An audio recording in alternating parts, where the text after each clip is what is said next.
I was into running. I obviously did have a natural talent for it without having known it. But Stephen and I had always known we wanted to start a family. So I carried on running and setting personal bests at all sorts of distances, you know, from 5k even, well, I did some track races. I remember my first 3,000 metres that got a mention in the JC. I think I did about 11:03 or something. But did various track races and longer distance. But then I got pregnant and I didn't want to give up on my hard-won fitness. And so I had some advice from the Royal College of Obstetricians and Gynecologists and from the Olympic Medical Institute. And they said, yes, it should be pretty safe to carry on running, so long as my heart rate isn't too high, I don't get overheated, I take it fairly comfortably. So I carried on running, and then when I was about 29 weeks pregnant, I saw there was a race, the Burnham Beeches Half Marathon, which had a fun run associated with it, with a category most pregnant. So of course I couldn't resist. So I did this fun run, and I persuaded Stephen to do it. Well, some people know my husband. He isn't exactly built for running, but he agreed to do it with me. And well, not only did I beat him by rather a long way, I was also first woman, not just most pregnant, but I was first woman, and I think I was third overall in this fun run. And then I think I did the relay straight after that, and everything seemed fine. So then I took part in a few more races, including a 10-mile race when I was about 7 months pregnant, wow. And a couple of track races at 37, 38 weeks pregnant, a few days before giving birth to Joseph. Oh, I got back to running 11 days after giving birth. Wow. But then I had to have the hernia op, and then I had to wait another 11 days before I could run again after the hernia op. But I was, very motivated because it was obvious I was capable of, running at quite a high level. And so I wasn't really willing to take it too slowly coming back after pregnancy. I remember doing various track races where I took Joseph and fed him in between races and things like that. But I did improve quite quickly after pregnancy, as some people find they do. I think partly the running with the increased blood volume and so on, the training, it means afterwards you're pretty fit. So I actually I knocked 4 minutes off my 10-mile time in the Great South Run to run 57 minutes, which was, certainly an international time. From having been good county standard, I then went to being international standard, really. And 6 months to the day after giving birth to Joseph, I won the Hertfordshire County Cross Country Championships, which was quite nice. And then went on to represent Hertfordshire, South England, Great Britain, and so on.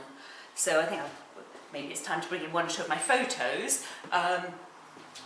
My first race representing Great Britain was actually the Crete Marathon, which there's a picture of me winning the Crete Marathon. It was really, really hot. It was November, but they had a heat wave and it was 90-something degrees. And in fact, I do find that I cope better than most people in the heat. So everyone slows down in the heat, but I seem to slow down less than other people. It does seem to favour me. And in general, where I've done very well in races, where I've done better than, predicted, or better than my personal best compared with others' personal best would have indicated, has been when it's been very hot. So I do seem to cope well. So anyway, I won the Crete Marathon, which was nice. I remember travelling home with $1,500 stuffed into a bum bag. After the race, you'd go and get your prizes and they sort of just give you the cash, and I was really worried about being mugged or something on the way home. So that was my first time representing Great Britain. A few months later, I had a funny experience representing Great Britain in a cross-country race in Hanout in Belgium. Joyce Smith was the team manager. She was taking a group of juniors out by ferry, and 3 of us seniors had tickets to fly out. And when we got to the airport, for a while there was no one to meet us. It was all amazingly disorganised. Eventually someone came and met us, and then they took us and dumped us at some sort of youth hostel place in the middle of nowhere. No indication as to how to get anything to eat or drink or how we would get to the race. I think we found some South African athletes who showed us where things were, but there was like a dormitory with camp beds that sagged in the middle, and it was, I thought, if this is the life of an international athlete, it's really not terribly glamorous.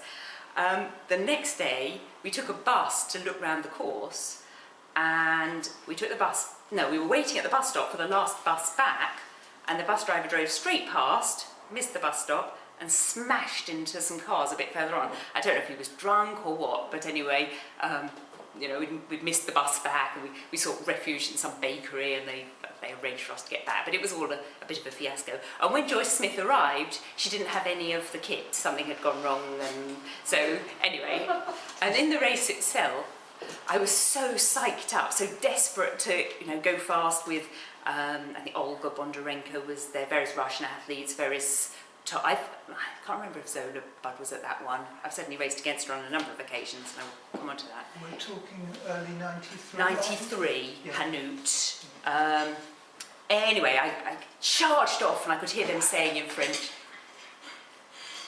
I've just got a... all right.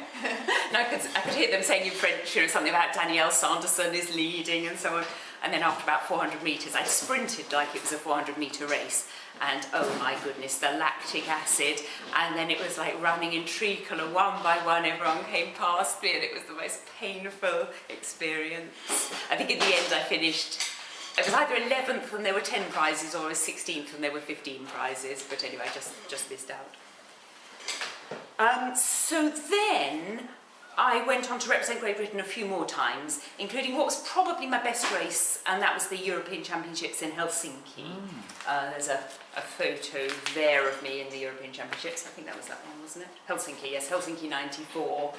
I'd been selected, and I went out to Portugal for some warm weather training in the April, but unfortunately it seems like I picked up pneumonia on the plane, and a day or two after arriving I was really, really poorly, really ill, couldn't speak, lost my voice for 3 weeks, had various chest x-rays which showed I had pneumonia, 3 courses of antibiotics, and you know, I was desperate to get fit for the European Championships, having been selected for it.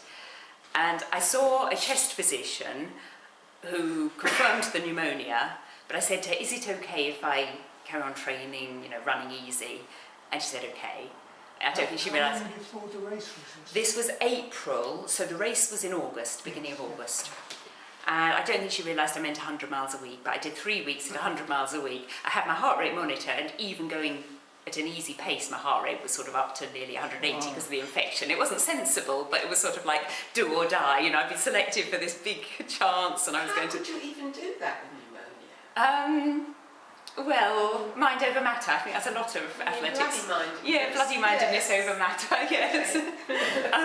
So, yes, just sort of slow plodding, but I thought, you know, if I get a bit of endurance space, then when I'm better, I'll be able to train well. In fact, unbelievably, I think it was 3 days after being given the all clear on the pneumonia, a further chest x-ray showed it was clear, I then did a 5-mile race and set a personal best.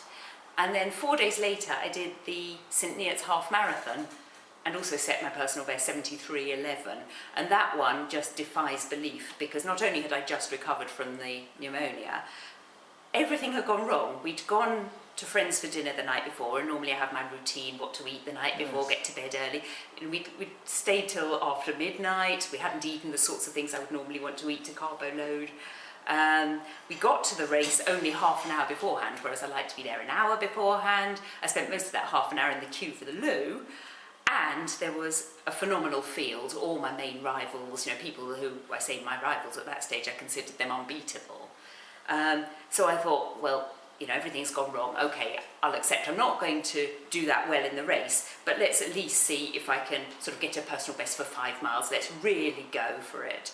And so I went through 5 miles in a personal best, went through 10k in a personal best, hung on, went through 10 miles in a personal best, and then, you know, one by one everyone else dropped off until at 11 miles there were just the 3 of us, Marion Sutton, I think it was Sally Easton and myself, and they dropped off, and, you know, I carried on and I won, and I set a personal best in that race. I don't believe I could ever push myself as hard as that again, but it paid dividends, and, you know, I ran very well, and this was just in the build-up to Helsinki. So in fact, in the 11 weeks or so leading up to Helsinki, I did an average of 97.5 miles a week, raced probably 6 or 7 times, set personal bests at all those times, and in the race itself, in Helsinki, I was ranked 55th out of the 77 starters, but managed to finish 11th, the only one to do a personal best.